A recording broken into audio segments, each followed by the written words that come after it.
ഞാൻ പറഞ്ഞത് എന്തായി? മുട്ടതേ തട്ടിലി ഒന്നല്ല രണ്ടെണ്ണം. എന്റെ പൊന്നു ചേച്ചി അത് കടയിൽ നിന്ന് വാങ്ങിച്ചതാന്ന് പറഞ്ഞില്ലേ? പെണ്ണുമ്പളെ വേറെ ചൊറിഞ്ഞ വർത്താനം പറഞ്ഞല്ലോ. നിന്റെ പേരുടെ മോളെ കോഴി ഞാൻ കണ്ടതിൽ എന്റെ ജോർജ് എന്തൊക്കെയാണ് ഈ പറയണത്? നീ എന്താടി പറഞ്ഞത്? നിന്റെ ജോർജ് നീ അങ്ങോട്ട് കയറി പോണത്? ഞാനിവിടെ ഒരു ബോർഡ് വെച്ചേക്കാം, കോഴികൾക്ക് പ്രവേശനം ഇല്ലാന്ന് പറഞ്ഞു. എന്റെ തീറ്റും തടി പോയതായിരിക്കും.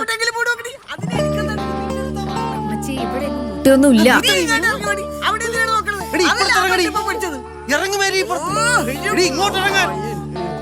നീ എന്നെ എന്തിനാണ് നോക്കി പഠിപ്പിക്കുന്നേ? എന്താ ജോറിയുടെ പ്രശ്നം? മുട്ട അല്ലാതെന്താ? എന്താടി പിന്നെ പ്രശ്നം?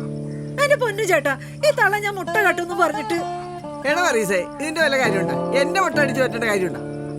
ഒരു പ്രശ്നവും ഇല്ല വർഗീസ്, അത് എന്നെ ഇവിടുത്തെ പ്രശ്നം. എടി പിന്നെ നീ പോയി ചായ എടുത്തു ചെടി. ചായ